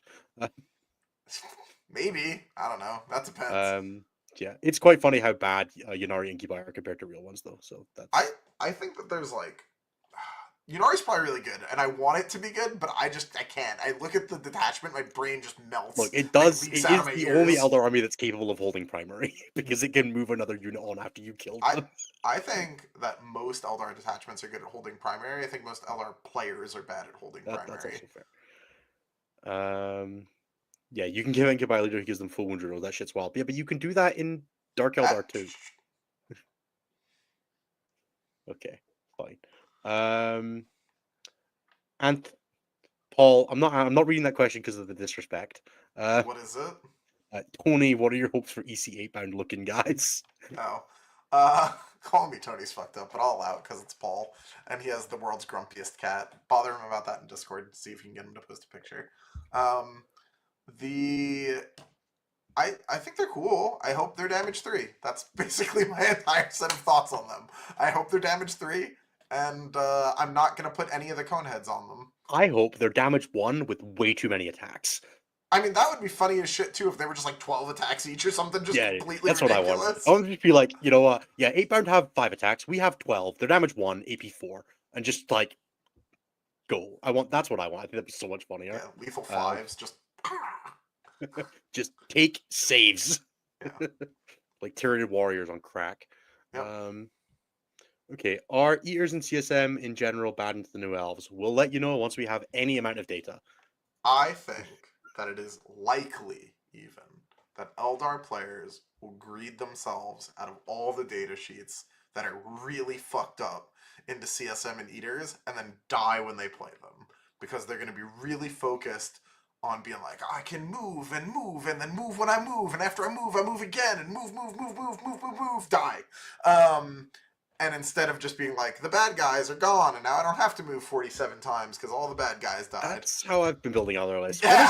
What if the enemies were dead and I was in transport still? The first elf unit is toughness 3 with 1 wound. The second elf unit is toughness 48 with 78 wounds because it's never going to get fucking hit. Yeah, pretty much. Like I building Warhost lists with like 3 units that just like vanish behind a wall or into a transport every turn. You're just like, you don't know. We're not playing a game. I'm removing your stuff. Yeah. You're standing You're there. present. I'm playing a game. Yeah, correct. Yeah. You are present for this game. Yeah. An entire army of Lilith's unit. Yeah. From Nate, if you haven't already, what are the pros and cons of Windrider Host versus the seemingly more popular aspect or Warhost? So Windrider Host has like really cool rules, right? You've got turn 1 deep strike, you've got up down. It's fairly limited, but the problem that I kind of have with Aspect Host is that like all of the Brightlands platforms just kind of suck now without the rerolls. They're so inconsistent. Like I don't care about up downing Vipers without a wound hit and a wound reroll, and the Windriders are pretty expensive, and Shining Spears are very unwieldy. Like, if you want to sit there and tell me that you're going to play a 6-model Shining Spear squad, like, fucking power to you, but I could not be me. I do not want to play 6 60-mil bases that are on flight stands. It's not a fun way to play Warhammer. Whereas for me, Warhost and Aspect Host just make all of the stuff that you want to play anyway really good. And I think generally, I like not polishing a turd with army rules. Play the things that you already want and play the things that make them better. Don't play things that are bad and then run rules to make them good. Yeah. Generally. There is a world, like I think Windrider Host has a really powerful set of rules. The move after killing something stratagem is genuinely fucked up, but triggering it is not super easy in some matchups. And if you can't trigger it, it's going to be really hard to do a lot of the things you want to do. Any thoughts, Anthony? No, I think that's pretty much fair. I don't know a ton about Windrider. To be honest. I just feel like I would be very scared of vibing around with my slightly faster tactical Space Marines defensively. Yeah. Yeah. It depends on how invested you are. Really, really, really don't like mortars. Yeah. What would you say the main differences are playing 5-man teams versus 8? 5s are much more boring. I think people, if they want to do not 8s, should do 4s, so you preserve the cool part of the pairing process. Yeah, 4s or 6s I would recommend personally. 5s are really weird because there's not a ton of pairings flexibility. You don't really get to do the stuff with like skew lists and job roles. Like you can kind of do it, but mostly really. The way I would describe 5-man pairings is that you get your one defender list. You're like, this is our list that wants a board, and you bring one of those, and then you get your one list that wants to dodge a couple matchups. That's your second defender, and you're like, cool, we've planned our defenders, and then bring through all comers list as attackers, and you maybe like skew them to be like specifically like avoid like one matchup a little bit. And you could be like, we'll kind of sideway and not have to worry about, our guard list isn't going to worry about Space Marine Infiltrator units, and our Grey Knight list isn't going to worry about anti-psyker stuff, right? And you can kind of be like, okay, cool, we've got like a little bit of direction, but you don't get to really build a team composition in the same way. It mostly just kind of feels like bring your best 5 lists that your players are comfortable with, and then have like one that you plan on first defending with, and one that you have like you can afford to just be like, cool, this has an awful matchup that I'll never play. But that's just kind of 5s. It's not because you don't have the back 4 in the same way. It just doesn't really present as well for me. I actually think I would rather see 5-man pairings be. So back in like 8th edition, the way or 7th and 8th edition, the way we did WTC pairings, at the beginning of pairings, you would pull one of your lists out I and you remember would put it this. aside as the champion, The champion. and Yeah. it would go Shit out was and you would bad. hide it until the end of pairings. I think if you did 5-man pairings as the back 4 from WTC plus Oh, champion, plus a it would actually champion? be a lot more Sure. interesting Yeah, that's fair. because That's you'd true. have first defender, 2 attackers, refused, left out, and champion. And I think that would Sure. actually create an interesting dynamic where you get all of the like the pairings you could see of 4-mans, but maintain it at 5-mans. Dude, that would be I think the fucking way we Lennon do for 5-mans us. is actually maybe not the way to do it, and that we should have a look at innovating the pairing process there. And I think that would be an interesting way to do it. That would be Lennon for us every time. Just some poor soul every round is going to die to John in that champion pairing at the end. It's going to be a rough day in the office as he just like smiles and polites his way, putting his fist through your forehead. Yeah, I think we should bring that back. I think that would be that's if you're gonna do it. If you do a 5-man teams event coming up and you're doing like a TTS or something like that, try that and give me some feedback. Tell me how it goes because I think that would be a more interesting way to preserve the interesting bit of the scrum in WTC pairings that you don't get in 5-mans naturally. Okay, what's your favorite generic Space Marine detachment in the current singles meta? Favorite Generic Space Marines detachment. generics? It's just Gladius. What? Man, I fucking love Anvil. I know it's probably not better than Gladius, but I really Definitely do like not. It's never. You have to have such a good fucking reason not to play Gladius that it's insane. Like, Gladius is so just like A to Z fucked up. Every single thing in Gladius is bananas. Yeah. Yeah, I don't disagree. I still think Anvil's pretty good. Yeah. I think Stormlance is probably the most fun. Yeah, that's fair. I think if we are entering a metagame where you just need Indirect to answer Eldar, that you might play Anvil purely for the fact that it has insanely fucked up Desos. Yeah. And that might be a valid reason to play Anvil. Because it's generally better than playing like I'm gonna play Ironstorm with 3 whirlwinds and get tabled in like every game you play. The number of times that I'm like split firing the playing with the Anvil Seed Force Deso unit on like WTC boards, where you're like, so the Vanguard launcher is going to fire at that unit with crit 5s, and then all the castle launchers are going to fire at that unit with crit 5s and Oath, and you're just like remove 2 JPI squads. Oh, it's fucking glorious. But it's very contextual. Okay, what's your favorite Divergent Space Marine build for singles? I think Jackson Heritage list is really cool, and I really like it, but I still prefer my Liberator list. But I think my Liberator is probably going to die. So Angelic I think Heritage you could gets play my like a. I've been writing. I have a coaching client that wanted that came to me for Blood Angels help, and I wrote like a 3 Sanger, 3 Death Company, 3 JPI, fucking captain with assaultants in a box, double infills list. That's like, I guess like basically the spiritual successor to your list, except it takes Blood Angel units. And that shit. Yeah, no gun, only push. Yeah, I mean it's 10-5-5 on the DC, and the 10 gets Lamarte, so you have a unit that's like, hey, fuck up your screening, and the game ends now. Yeah, Um, but yeah, I think it's really good. I genuinely think that's strong. It's not the best Divergent thing. The best Divergent thing is definitely Dark Angels. I'm pretty sure. Like I think Dark Angels just like wipe the floor with a lot of things, particularly if they have to play each other. Holy moly, I do not want to be the Blood Angels that has to play against Deathwing Knights. God, that shit sucks. Dark Angel Stormlance with Samuel 15 Deathwing Knights and an Outrider squad is quite good. You can also just play that shit in Gladius, dude. Samurai on Outriders just fucking bangs. Just good, yep. Yeah. Yeah. I think there's a lot of Space and Space Marines. What should we do to people who don't yellow scribe their TTS list? Just refuse to play with them. Like, frankly, they're not respecting your time.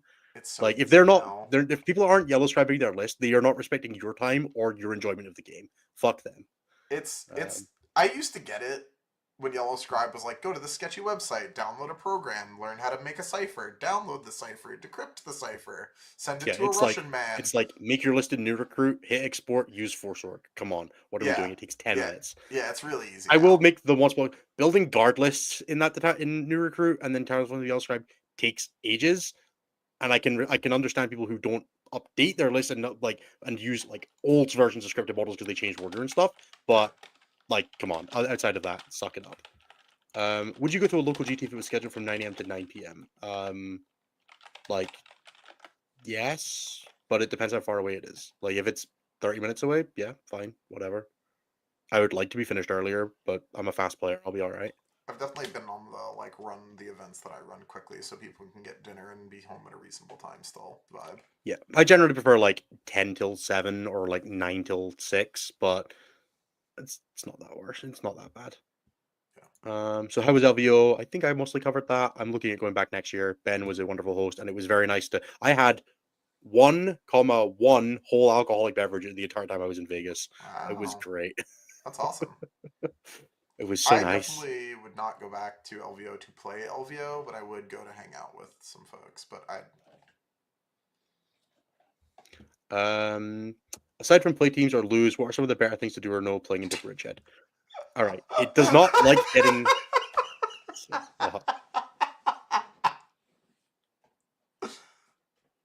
Look, I don't care who you are. That's funny. That's a funny question.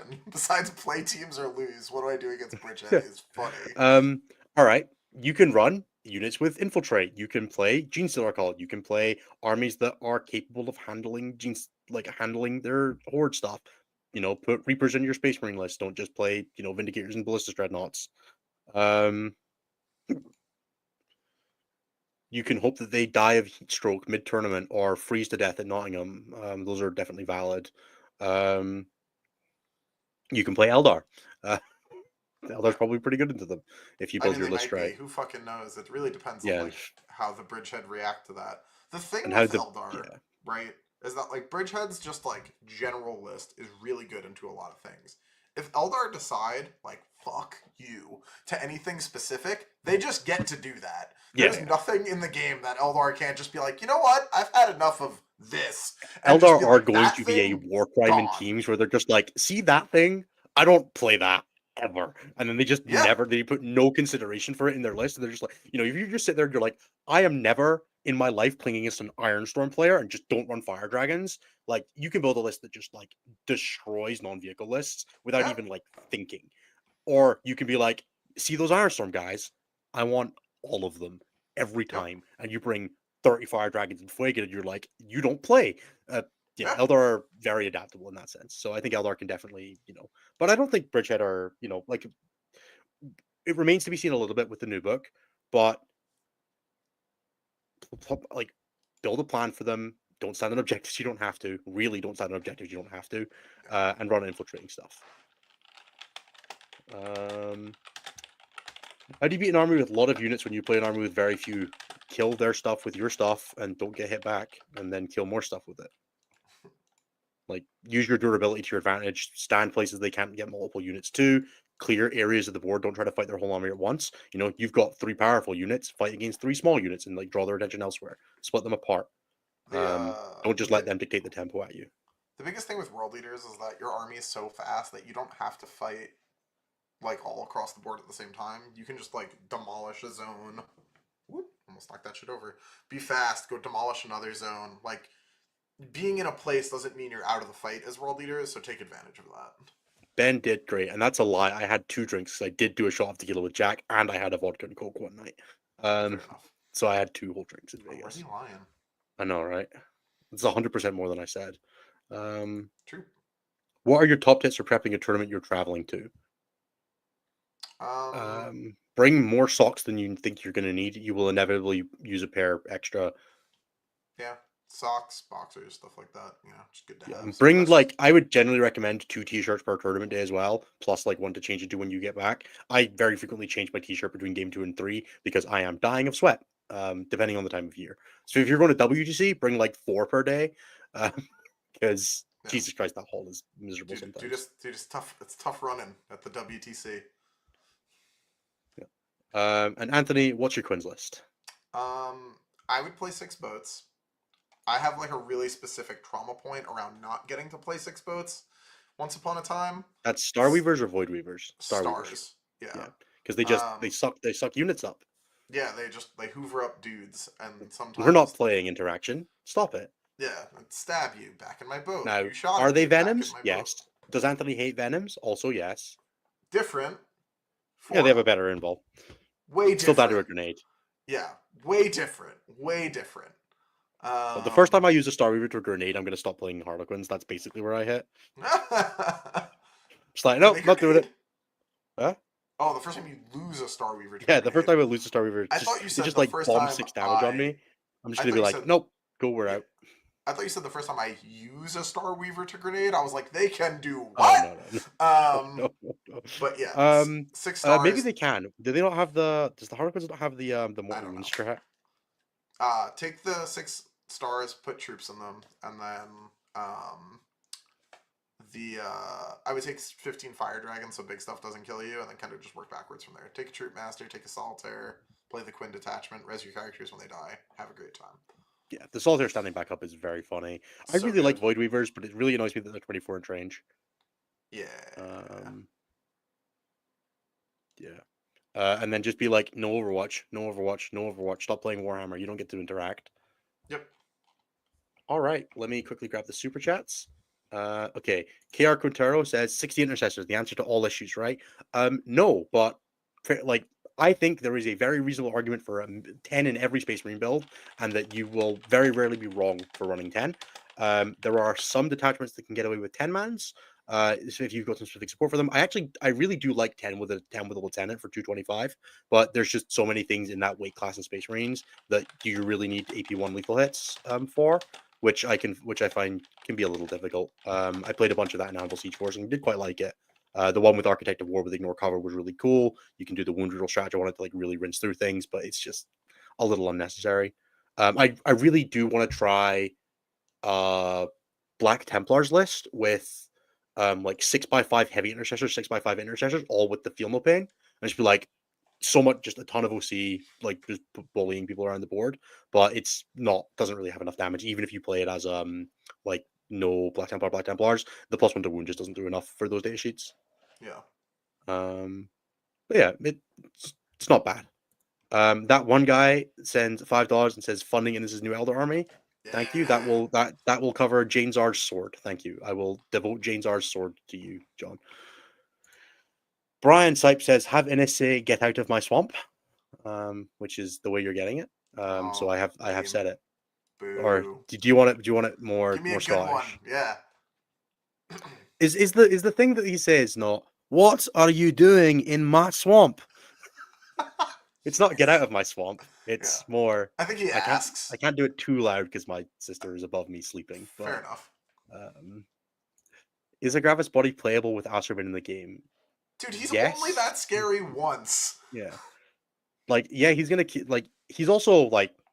I get the Elder are fast, but it is fairly telegraphed where he can and cannot go. Yes. So like, don't be an idiot. Put them in reserve if you're that scared of him. And then John. Now somebody said I said this wrong.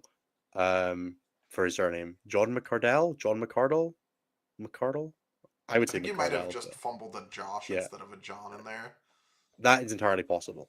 Thank you, John, for the 50 Setcheck memberships and for joining as a member yourself. And Woo! then Bubble Fart 69 says, "Glad to catch another episode live since Anthony manifested me into reality." Shout out Bubblefart69, thank you. Godspeed, Bubble Fart 69. Thank you for the €5. Hell yeah, dude. All right, guys. I think that is mostly going to do it for us for episode 123. If you are at a tournament this weekend, please do. Oh shit! No, I need to do the fucking. Oh, your Oh favorite part. God, I hate it when Nathan's not here because I have to do this. Church of the High Five. Let me find the pin. All right. Thank you to Christopher. The term kids table first came about in 1944 when families grew larger in the US and families frequently needed more than one table to host anyone during the holiday gatherings. This is scrolling off my page. Holiday gatherings, Irvine.